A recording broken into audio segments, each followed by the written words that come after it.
so our future selves. Yes, our future selves. Because Tony's so negative, knows that we're going to run into problems. Yeah. So he's going to show us how to solve this problem. And you have been really proud of me because when I was pulling off the wiring and somehow again some of the wires must have touched and shorted something and my windshield wipers didn't work. Uh-oh. And so I had to go through every leg of the system and then who knows? I found a fuse box I didn't even know I had following sort of your system. So yeah, it does help to know where your fuse boxes are. Yeah. So once again, the future you may have a big fuse box, and it's nice to if you can have one central place to have all of your fuses come out of. That is very, very helpful. Yep. If you start getting into multiple fuse boxes, just make sure you know. I would stay organized. Once again, that this fuse box controls my lighting. This fuse box controls my kitchen. This fuse box control. You just want to try to keep it. As organized as possible. It's key. For sure. Especially if other people have to work on it and have good schematics drawn up. And schematics can be just a simple PowerPoint. I mean, a simple Excel doc. Yeah. So if you have a simple Excel doc with, this is where I want my kitchen wiring, and this is the fuse I've labeled as number 1, goes to the lights above the sink. Have descriptions. Yeah. Totally would make a lot of sense. But we were talking about circuit faults and the future us trying to find what these problems are. It all comes down to tools, and this kind of takes us in a different direction. One of the most important tools I would have in my glove box would be test light. Test light. A basic, simple test light that you can pick up at any part store or big box store. You can order them on some online store. Yeah. You can get a basic test light. They're very inexpensive. I would say they're less than $10. Yeah, I'll put a link in the description about where you can get one. So what I start with is I like to explain the basics of how a test light works. Mm-hmm. So we usually think of test lights are great for power, for checking power. You could use a test light for checking power and ground. This is your probe tip of your test light. Your test light has a simple incandescent light bulb inside. It's not that fancy, basic, right? You can get them with LEDs and that kind of stuff too, but we just have a simple incandescent bulb, so polarity doesn't matter. Mm-hmm. So what I'm going to do with this test light is I'm going to start by testing my powers. So because my probe tip is going to be testing the power side of the circuit, and the power side of the circuit starts at the positive terminal and it ends at the positive side of the load.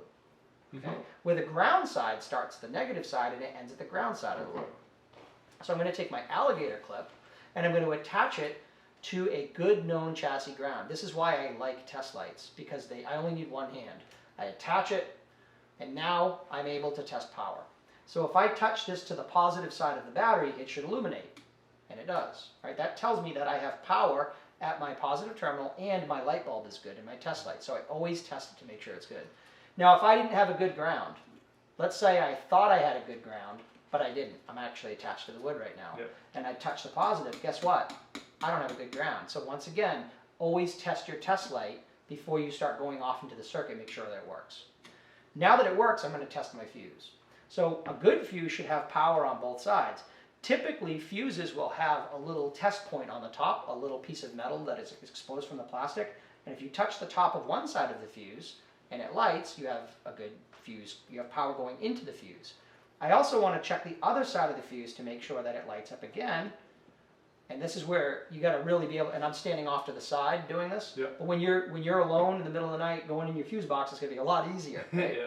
Now what I'm going to do is I'm going to put a blown fuse into this socket so you can see what it'll look like on the test light. Right now I'm trying to turn on my blender, nothing's happening, right? So if I come in here and I test the top part of the fuse, the input side, it's good. If I test the output side, nothing happens. I've just verified that I have a blown fuse. My test light just told me that. Here's the thing. It's hard to see. You're right. Sometimes you can't see. It's very hard to see. So I'll pull the fuse out and then shine a flashlight behind it to see if the element is any good. Yeah.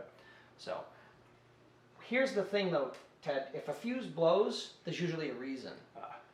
And if I have a blown fuse and I put my next fuse in, if that fuse immediately blows, we have a short. We have a short to ground, right? Yeah. An active short to ground.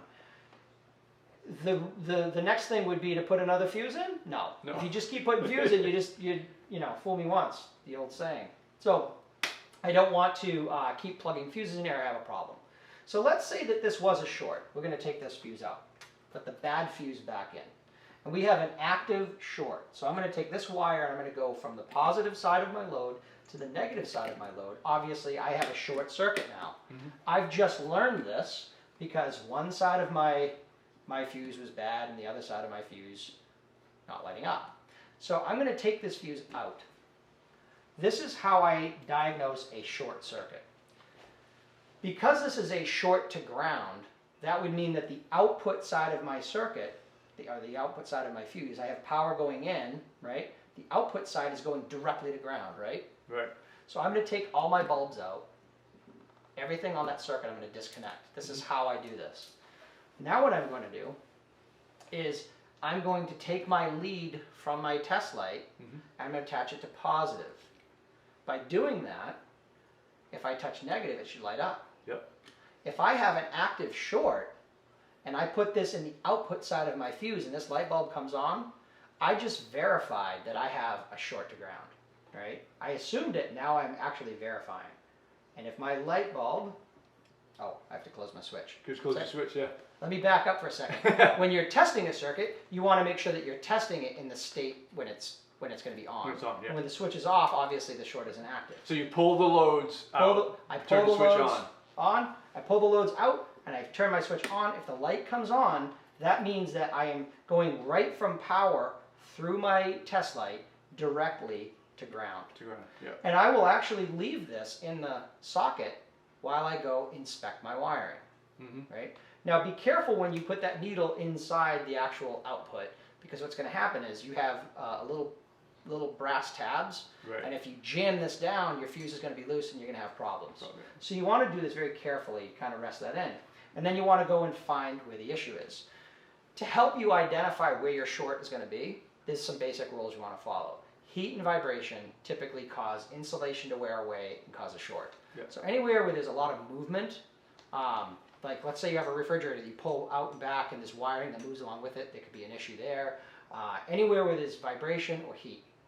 The other thing you want to look for, rodents. Rodents are the worst, especially if you're staying at a lot of campgrounds. If you buy recycled wiring, which is a good idea, right? We want to save the environment. We want to buy recycled wiring so the insulation is good. They typically make that wiring from, or I should say from safe materials. They make it out of soy. Like Toyota started making their wiring insulation out of soy. Mice love soy.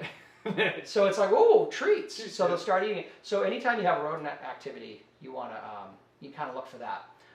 So the other thing that happens when we have a short or something else that fails, it could be someone's repair. So I look for, well, what did I just recently have repaired, or what did I do? You know, if I built it, then it's on me. I like to solder my wires, or I like to use the crimp and the heat, which I've seen you do on prior videos, which is excellent advice. People that just use the crimpers and they just kind of crimp some junky little butt connector, that's usually where I'm going to go look, because that's a problem. So right now, this is a short. If I leave this connected, you'll see the lights on. I'm going to leave the light bulb in, or have a helper, someone that's holding it there, and I'm going to say, let me know when this light goes out. I'm going to go along my wiring harness and I'm going to start wiggling wires. I'm going to wiggle, I'm going to wiggle, I'm going to wiggle. When the light starts going like this, I just found where my short was. If you remember, a short is not a manufactured, built to last thing, right? It's an accident. So by wiggling wires with the test light and the output of the fuse holder, it helps me find that short. So that's where I began with that. Threw me off there. My switch. Oh, and I remember thinking about as Tony's going this too. So a lot of times these are called bus bars, and you'll see them in your power circuits where you can, all your wires come in. So you have your ground bus bars, you have your neutral bus bars for 110 circuits. So just reminded me, like, oh yeah, maybe you don't know what those are. That's what that is. Exactly. We just talked about how to diagnose a short. The other type of short, and I don't think I explained this, the other type of short would be a short to power. So there's a short to ground, which everybody knows, but what we don't usually think about is a short to power.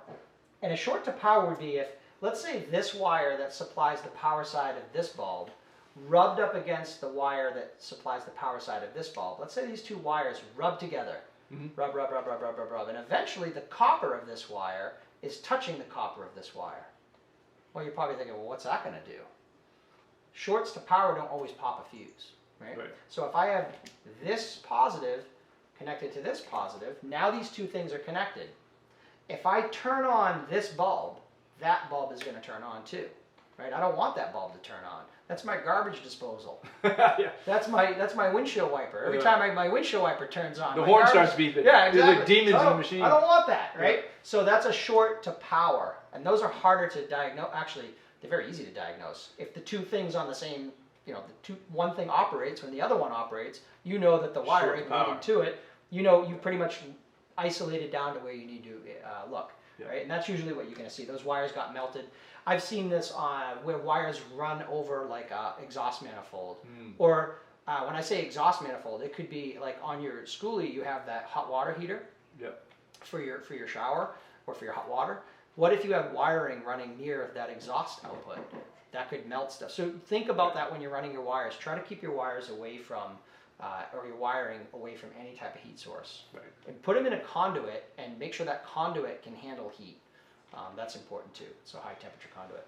Well, I tell you, there's a great debate. It'd be interesting, and we haven't talked about this. Yeah. There's a great debate in the Skoolie community on whether to use solid wire or stranded wire for sort of the house system. And of course, the convention is like everybody uses Romex and solid wire in houses, but when you're driving down the Golden Road in the bus and everything's just bouncing and wiggling all over the place.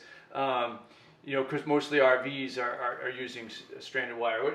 I say stranded wire all day. Stranded wire, that's what most people say. House wire, your houses don't move. You made the point. Yeah. The other thing too that is nice is with AC, AC I think solid wire, DC I think stranded wire. Correct. AC has skin effect, which is a whole nother thing. So AC tends to travel through the center of the conductor, while DC tends to travel, or it's the vice versa, and it could add to like electromagnetic interference. So I tend to think DC stranded, AC solid. Also, too, to your point, you have many different wires. You have fault tolerancy, right? So, like I said earlier, if one wire were to break, it'll still carry current. In a Romex system, well, they're thick. It's big, thick Once wires. that breaks, it's probably not going to break. But why would it break? A door could slam or something could happen. But I'm thinking that stranded wire all day, for anything moving. And even with my bus, even with my AC 110 volt circuits, I got marine stranded wire to run that. And it's a little bit more expensive, but I don't know, you think about the long-term project, it's pretty minuscule. And are you being negative? Are you thinking my future self doesn't want to have to dig out that wall? No, exactly. To replace that wire. Yeah. So I was going to say, interesting to get you way. Yeah, I would always go stranded. Yeah. It just makes sense, and in automotive, everything's stranded. It's heavy gauge, thicker gauge. I think of fault tolerancy. I always try to build things to last when I build them. And if we're going to spend all this money and all this time, effort, and energy into building this really cool mobile palace, why wouldn't you put the right wiring in? Why skimp on that? And it's not that much more. Yeah. It's a little more for sure. But correct. Yeah. So we covered the short to power and the short to ground. The open, we should demonstrate real quick how to diagnose an open. Okay. Yeah. So with an open, depending on if you wanted to test your circuit, we kind of showed on a blown fuse. But let's say I had an open at my switch. Obviously, I'm attached to the ground, which means I want to test my power side, right? So everything along my power side should show up. When I have it on, should show up with light, right? If everything's functioning correctly. If you were going to measure something on your power side and you have this attached to ground, and let's say it didn't light up, right? Or it's coming over there, but it's not lighting up here, I know that my problem is here. That's why I like using a test light. Test lights are really good for quick and dirty diagnostics, right? And I say quick and dirty in the positive way. Right. You can also use a multimeter. Multimeters are fantastic. I'm actually going to set this right here. Multimeters are fantastic, and you don't need to go, and you said this on one of your videos, and I appreciated you saying this, you don't need to go and buy a $1 million multimeter. You can just get a basic multimeter. You want it to be able to measure volts, DC and AC, right, for what we're going to be doing.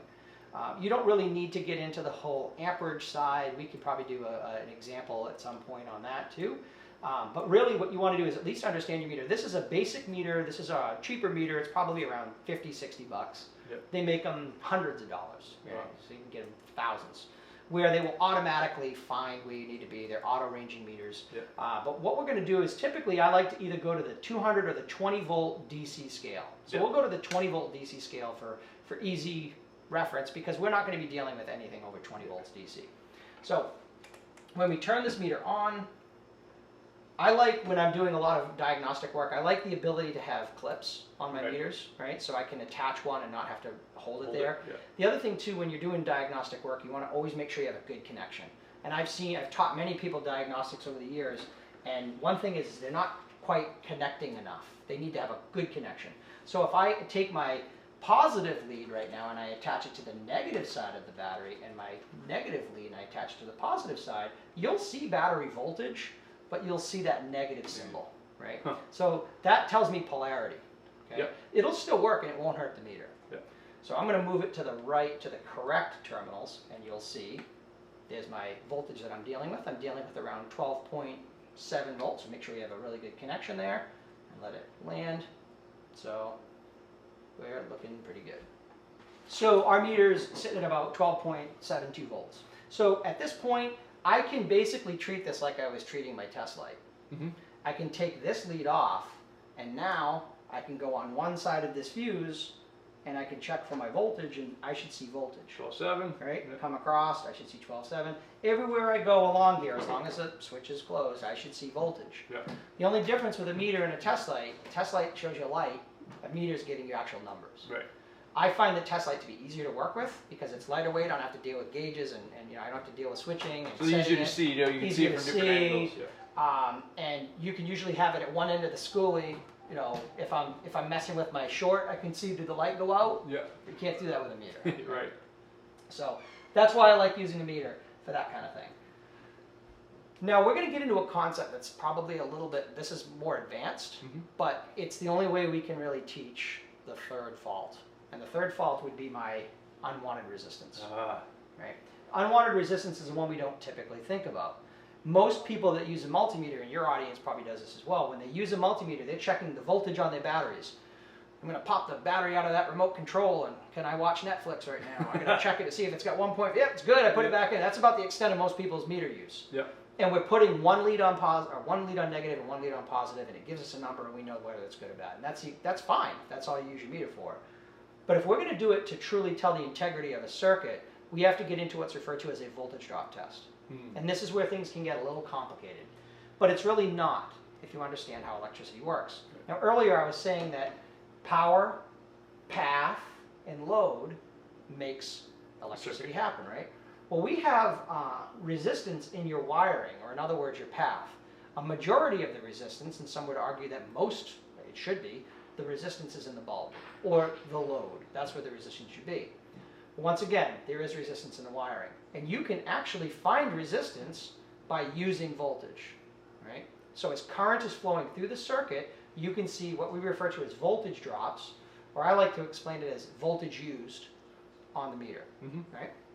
So if I were to attach and it doesn't matter which lead you use, doesn't matter. Attach one to the battery, right? And now I need my circuit to flow, right? I need something on. So if you were going to be doing this test, let's say at your battery that's in your Skoolie, that's powering your vehicle, right? I would want to put one lead on the negative terminal, and I would want to turn on my headlights.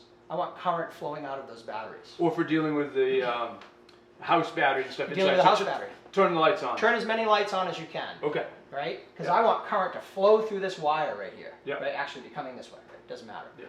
So now what I'm going to do is I'm going to take the other one, and I want to put it to where that wire goes. Right? I want to attach it. And I also have to change the setting on my meter down to a very delicate, I want to change it down to millivolts. Yep. And you'll see how the numbers bouncing around. We call that ghost voltage. That means an open. Right? You can make that go away by attaching the two leads together. It should zero right out. Yep. Right?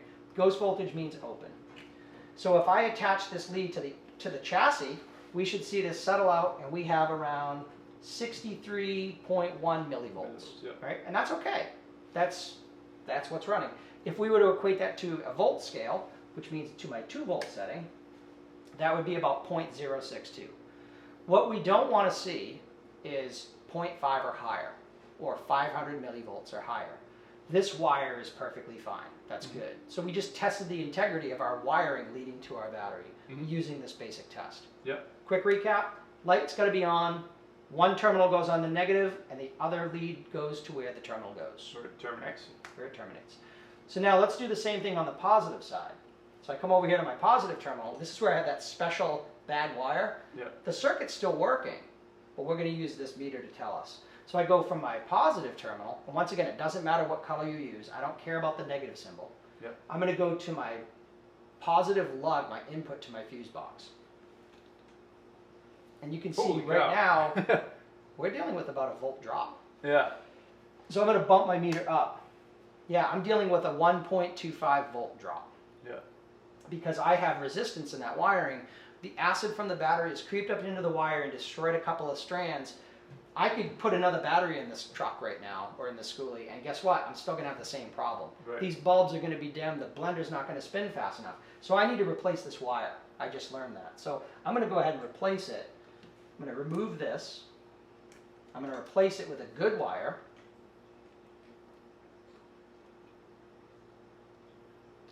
And you probably can't tell that the bulbs are brighter, but you'll notice I don't have There's no voltage drop. There's zero, right? I'll drop it down. There should always be a little tiny bit, Right. right? So our meter just told us the integrity of our wiring. Nice. And one cool thing is with this test is the further we get away from the battery, our voltage drop or voltage used by the wiring should increase. So as I get further away, if I move up to the switch, you'll see that it'll increase a little bit. Yeah. And that's okay, it's supposed to. We don't want to see 0.5 or higher. And we'll go all the way up to each load and we'll test it. So that's perfectly fine. So this bulb is getting all of the power that it needs. Yeah. And we come over here, that bulb is getting all of the power that it needs. It's under 0.5. We have 0.086. And we can do the same thing on the ground side too. This is the ground side voltage drop test. So that's good, and that's good. That was a little higher, probably because of the wire, if I wiggle it. Once again, Yeah. So that's why I like having a board like this, because it keeps you honest. Right? So that's kind of how you would test for those faults. I know it's on a board, it's conceptual, but you take this concept and you can apply it to real world when you're out of your bus. But once again, it's build your circuit thoughtfully, and that way you can test it easily. Like I like having studs on my fuse box so I can test to those things if I'm running in. And it's also a great place to run something else off of if you need to. Just make sure that you have protection and control. Protection and control. Protection and control. Cool.